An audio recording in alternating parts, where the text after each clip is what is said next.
Well, ultimately, global climate change and peak oil are global problems that demand global solutions. And I believe that solution to be some kind of global socialism. There is a lot that each and every one of us can do to try and ameliorate the impacts of these emergencies on our people. In the realm of politics, we can advocate for carbon controls, controls of carbon emissions at the local level and the national level and the international level. Anything that we can do, whether it is protesting the development of a new biomass power plant to resisting the movement of trains of coal through our communities. Anything that we can possibly do to reduce and interfere with the burning of fossil fuels and the production of climate gases is in the best interests of our communities and is something that we can do. We can also work to advocate for the development of mass transit and alternative transportation mechanisms and utilize those mechanisms as much as possible to reduce our personal carbon footprints and those of our communities. In the United States, I can't stress enough the need for us to end corporate personhood, which is the single biggest arrow in corporations' quivers when it comes to resisting our attempts to exert some level of control over what our communities do in terms of damaging our environments and emitting these gases. And also, we need to advocate for our communities to develop community crisis response plans. These are plans that communities utilize to respond to these sorts of ecological and weather-related disasters that we can expect to become increasingly common over the next years and will become more and more difficult to respond to as communities become more starved for energy resources.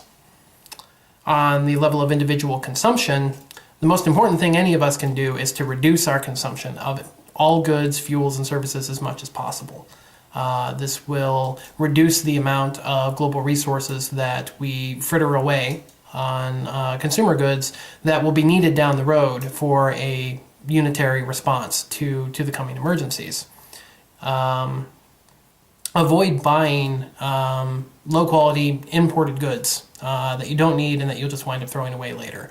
Every pound of plastic goods that we import from overseas represents a massive embodied energy use, which is both increasing the production of greenhouse gases to the atmosphere and also reducing the amount of petroleum resources we will have to face the coming crises. So it's a two-edged sword, both making climate change worse directly and reducing the resources we'll have to deal with it later on down the road.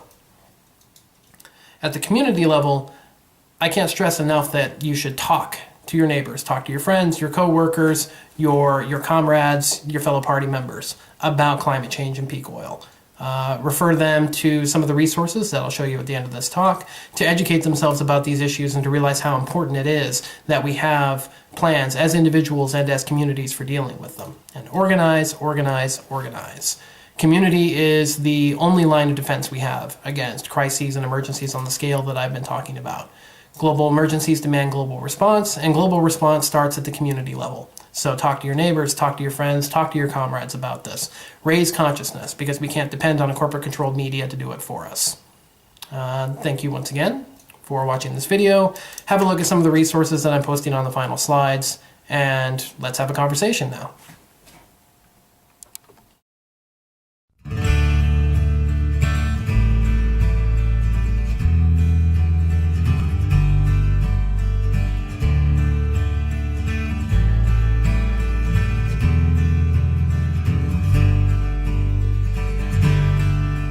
Everybody knew that it could happen.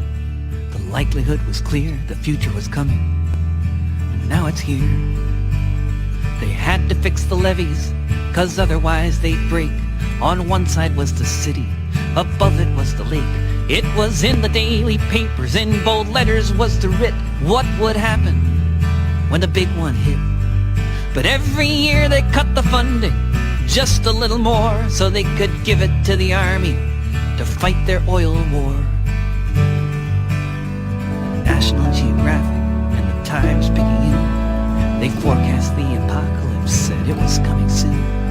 Preparations must be made, they said, now is the time. It was years ago, they shouted, inaction was a crime. They said the dikes must be improved and the wetlands must be saved. But Washington decided instead they should be paved, 'cause laws were more important than people's lives.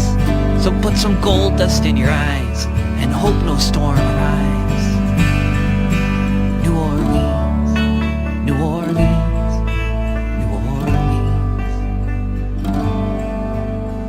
Years and years of warning, no evacuation plan, it was just if the waters rose.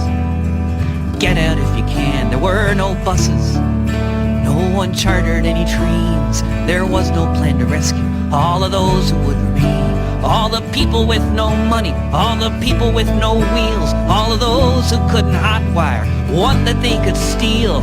Thousands and thousands of people abandoned by the state, abandoned by their country, just left to meet their fate. New Orleans, New Orleans, New Orleans.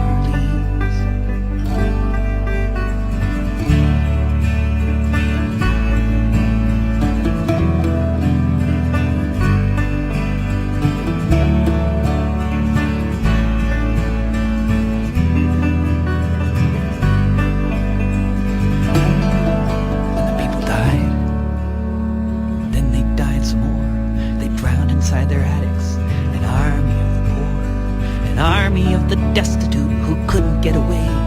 And the world will remember those sad and awful days when people shouted from their houses, dying on their roofs. When people came to find them, they were turned back by the troops. They died there with no water, they died there in the heat. They were shot down by the soldiers for trying to find some food to eat. New Orleans,